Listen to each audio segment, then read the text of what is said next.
नरेंद्र मोदी का मिशन बिहार लगातार जारी है और ऐसे में अब महिलाओं से संवाद प्रधानमंत्री नरेंद्र मोदी करने वाले हैं। इससे पहले युवाओं से एक संवाद उन्होंने किया था और प्रधानमंत्री नरेंद्र मोदी बिहार की महिलाओं से संवाद करेंगे। 4 नवंबर को पीएम मोदी संवाद करेंगे। 6 नवंबर को पहले चरण का मतदान है। बीजेपी प्रदेश अध्यक्ष दिलीप जायसवाल ने इसकी जानकारी दी है।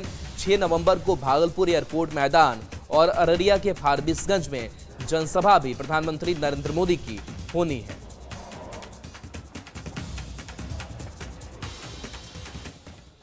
कल प्रधानमंत्री जी पहले भोजपुर आरा के जनसभा को और फिर नवादा के जनसभा को संबोधित करेंगे और उसके बाद शाम में 5 बजे आदरणीय श्री रामधारी सिंह दिनकर जी दिनकर चौक से अपने रोड शो की शुरुआत करेंगे और बाकरगंज होते हुए गांधी मैदान तक प्रधानमंत्री जी पटना के जनता को अभिवादन करेंगे और आगामी बिहार विधानसभा चुनाव में पटना और आसपास के सभी उम्मीदवार एनडीए के जो उम्मीदवार हैं उनका जीत सुनिश्चित करने का अनुरोध करेंगे।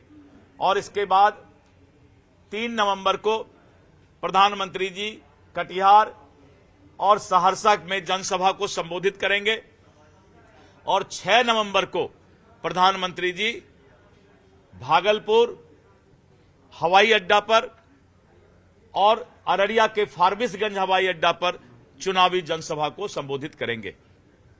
क्या 4 तारीख को महिलाओं के साथ संवाद? 4 तारीख को प्रधानमंत्री जी महिलाओं के साथ ऑडियो ब्रिज से संवाद कर रहे हैं और बिहार के महिलाओं के सशक्तिकरण पर भी चर्चा करेंगे और बिहार के महिलाओं से अनुरोध करेंगे कि आप फिर एक बार एनडीए सरकार के संकल्प को पूरा करें।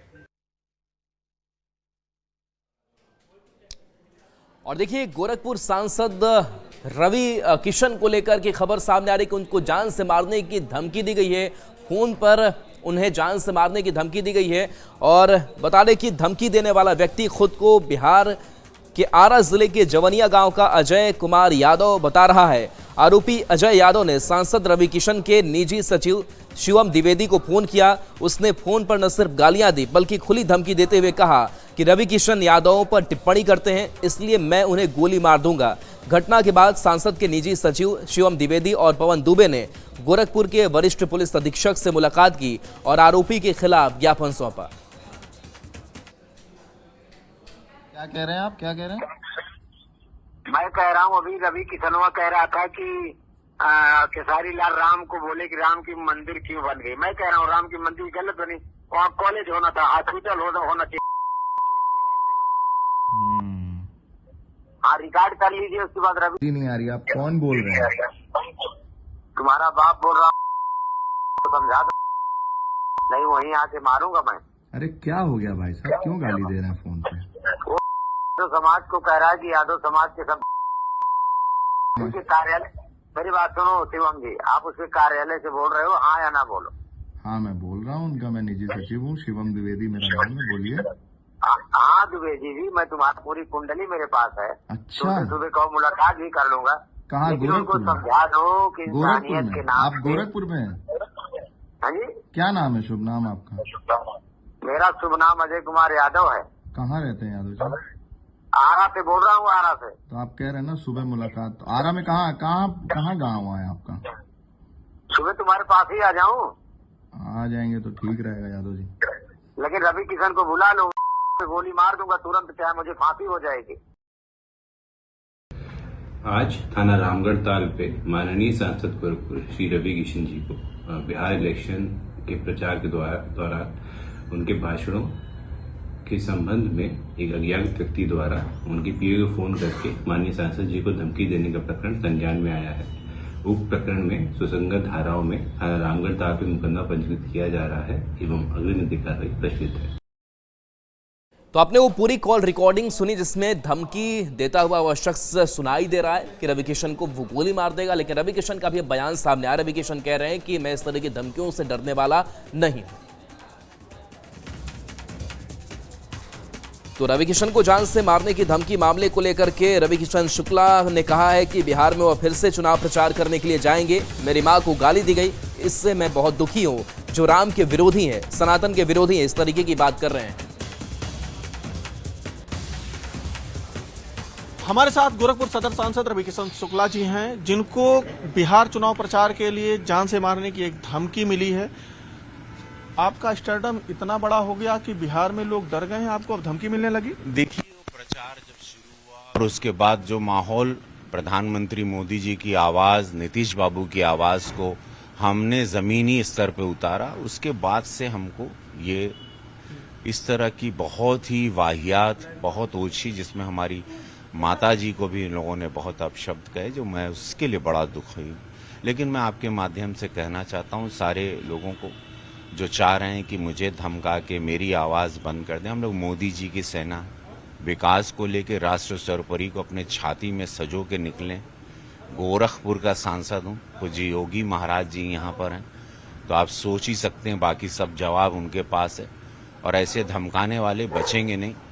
2014 के पहले का भारत नहीं है और 20 साल पहले वाले जंगल राज के जैसा बिहार नहीं है कि आप धमका के आप बच के चले जाएंगे। आपको पाताल से भी पुलिस ढूंढ के लाएगी। ये मोदी जी की डबल इंजन सरकार की पुलिस है, आप बचेंगे नहीं। आप लोग जहां भी हैं इतना याद रखिएगा। बजाय मुझे मारने की बात, मेरी आवाज़ बंद करने की आवाज़, मेरी आवाज़ करोड़ों युवाओं में है और करोड़ों युवाओं को पता है रवि किशन क्या है, किस मिट्टी के घर से यहाँ पर आया है। एक ब्राह्मण का लड़का है, तो बचपन से सनातन ही सुन के हम बड़े हुए हैं। तो वो आप तो भूल जाएं कि हम सनातन के विरोध में जब भी बात होगी, ये मेरी आवाज़ निकलते रहेगी। आप मुझे चुप नहीं करवा सकते हैं। सनातन के विरुद्ध बाकी आप जो करना राजनीति में करिए, सनातन, प्रभु राम के मंदिर, ये सब छोटी ओछी बातें ना करें इस देश में। ये देश अब जाग चुका है। मतलब चुनाव प्रचार करने बिहार जाएंगे आप? जरूर जाएंगे, जरूर जाएंगे। डरेंगे नहीं धमकी से? हर हर महादेव, जेकर नाथ भोलेनाथ हुआ नाथ कैसे हुई, जब भोला चाहिए दिन तर रात कैसे। तो रवि किशन जी का साफ कहना है कि वो डरने वाले नहीं हैं। बिहार के चुनाव प्रचार में एक बार फिर से जाएंगे और वहां पे चुनाव प्रचार करेंगे। अखिलेश पांडे के साथ रामगोपाल द्विवेदी, न्यूज 18 गोरखपुर। अब देखिए, रवि किशन को धमकी दिए जाने मामले को लेकर के मनोज तिवारी का भी बयान सामने आया है। मनोज तिवारी ने कहा है कि अब वो जमाना चला गया जब किसी की धमकियों से लोग डरा करते थे। रवि किशन डरने वाले नहीं है। बिहार विचार करे कि अब अगर कोई व्यक्ति कुछ, देखिए वो समय चला गया जब लोग किसी को धमका करके डरा देते थे।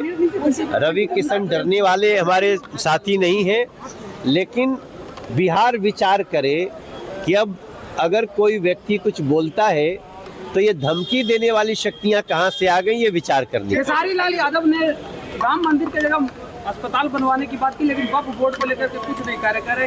जानकारी नहीं है तो मैं कुछ नहीं बोलूंगा इस पर। अब देखिए, मैं तो यही बार बार बोलता हूं कि भैया जो चुनाव लड़ रहे हैं थोड़ा संभल के बोलो, क्योंकि बिहार की जनता एक एक शब्द का अर्थ निकाल करके और निर्णय लेती है। भगवान राम के मंदिर का जो विरोध करता है वो कभी भी किसी का नहीं हो सकता।